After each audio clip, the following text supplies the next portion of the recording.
ये बात सन 1990 की है, जो आज भी मेरे ज़हन में वैसी की वैसी ताज़ा है। ये एक सच्ची घटना है जिसको मैं और मेरे आसपास के जो लोग जानते हैं वो कभी नहीं भूल सकते। आप भूतों में विश्वास करें या ना करें, लेकिन ये कहानी अक्षरतः सच है। उस रात कड़ाके की ठंड पड़ रही थी। चारों तरफ कोहरा छाया हुआ था। हाथ को हाथ दिखाई नहीं दे रहा था। ऐसे में दीपक की बाइक अंधेरे को चीरती हुई आगे बढ़ रही थी। दूर दूर तक जंगल फैला हुआ था। पूरनपुर से बरेली का काफ़ी हिस्सा माला के जंगल से घिरा हुआ है, जहाँ शाम होते ही सन्नाटा पसर जाता है और आना जाना आवाजाही एकदम बंद हो जाती है। दीपक एक प्राइवेट कंपनी में सेल्स एग्जीक्यूटिव के पद पर कार्यरत है, सो फील्ड वर्क रहता है। सो अक्सर उसे लौटने में देर हो जाया करती है। वह आसपास के इलाके का काम अपनी बाइक से ही करता है। ये तो उसका रोज का काम है, तो उसकी पत्नी सीमा को भी इसकी आदत सी हो गई है। उस रोज़ उसे पूरनपुर जाना था। सीमा ने कहा भी कि रास्ता ठीक नहीं है तो बाइक के बजाय बस से चला जाए, लेकिन दीपक को काम की जल्दी और फिर बस का इंतज़ार कौन करता, इसलिए वह बाइक से ही निकल गया। वही हुआ जिसका डर था। लौटने में 10 बज गया। सुनसान इलाके में एक बार को तो दीपक भी थोड़ा डर गया था और असहज सा हो गया था। फिर यही सोचकर कि चलो कुछ नहीं, घर पहुंचकर आराम से सो तो जाएंगे, और वह बाइक उठाकर निकल पड़ा। अभी पूरनपुर छोड़े 20 मिनट ही हुए थे कि सुनसान जंगल शुरू हो गया, जहां झींगुरों की आवाज़ जैसे कानों को फाड़ रही थी और कुछ जंगली जानवर भी पेड़ों की ओट से दिखाई पड़ रहे थे।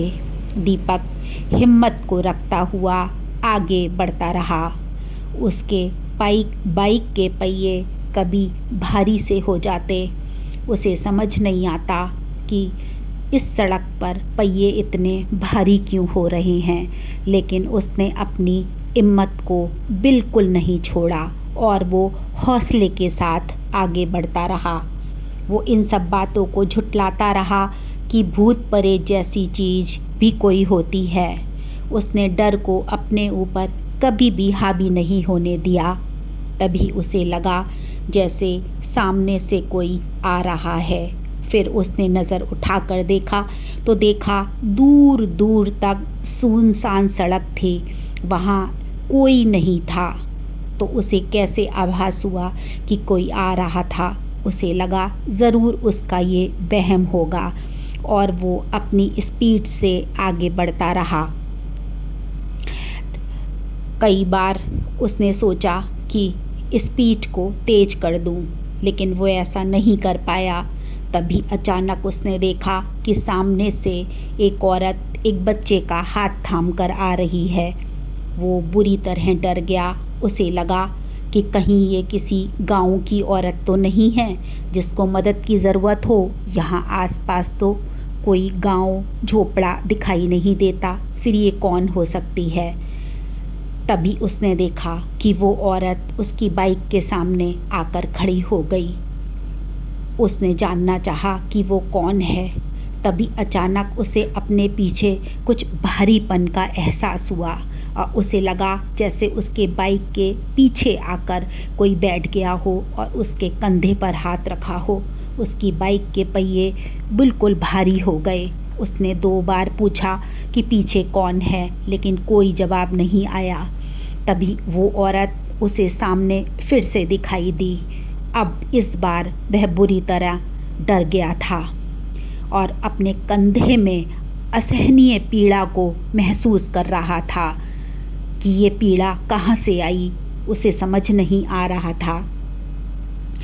उसके पीछे बैठा हुआ व्यक्ति कौन है वो ये भी नहीं देख पा रहा था। अब वह बुरी तरह घबरा चुका था। उसका दिल ज़ोर ज़ोर से धड़क रहा था। तभी उसने देखा बाइक फिसली और वो धड़ाम से जाके नीचे गिर गया। अब उसको लगने लगा कि मैं शायद अब ज़िंदा नहीं बच पाऊँगा और घर कैसे पहुँच पाऊँगा। उसे हिलने डुलने की भी ताकत नहीं थी, बस उसे अपना घर याद आ रहा था।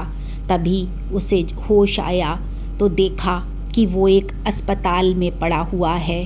बुरी तरह घबराया हुआ था।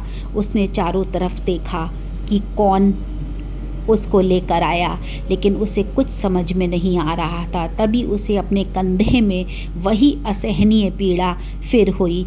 उसने अपने कंधे को जांचा तो वो दर्द के मारे चीख पड़ा। बुरी तरह उसका कंधा जख्मी था।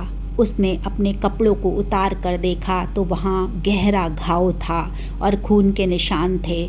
उसने डॉक्टर को सारी बात बताई और पूरी कहानी डॉक्टर को सुनाई। डॉक्टर भी सुन के हैरत में पड़ गए, लेकिन उन्होंने उसकी बात पर विश्वास नहीं किया, या वो चाह कर भी विश्वास नहीं कर पा रहे थे, क्योंकि मेडिकल टेक्नोलॉजी इस बात को बिल्कुल भी नहीं मानती है। हाँ, वो इस हैरत में ज़रूर थे कि आखिर ये कंधे में चोट कहाँ से आई।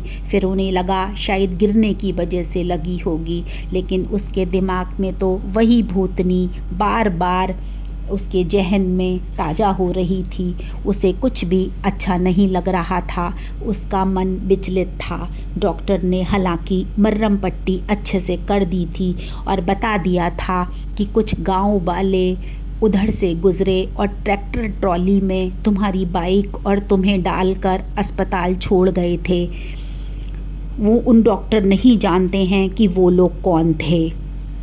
जब वो घर पहुंचा तो उसने अपनी पत्नी को सारी बात बताई, तो उसकी पत्नी बहुत तेज़ दिमाग की थी। तो उसने कहा कि ज़रूर ये औरत कोई इसके बच्चे को किसी ने उसी जंगल में मारा होगा और ये उसी का बदला लेने निकल रही होगी। उसने अपने पति के कंधे के घाव को देखा जो बहुत गहरा घाव था।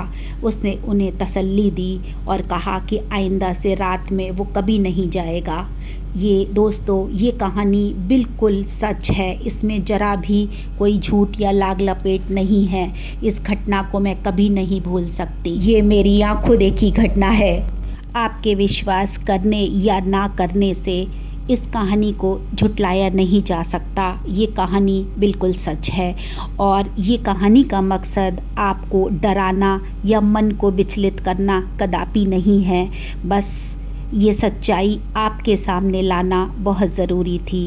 दोस्तों, अगर आपको मेरा चैनल अच्छा लगता है और आगे कहानियाँ सुनना चाहते हैं तो प्लीज़ सब्सक्राइब ज़रूर करिए।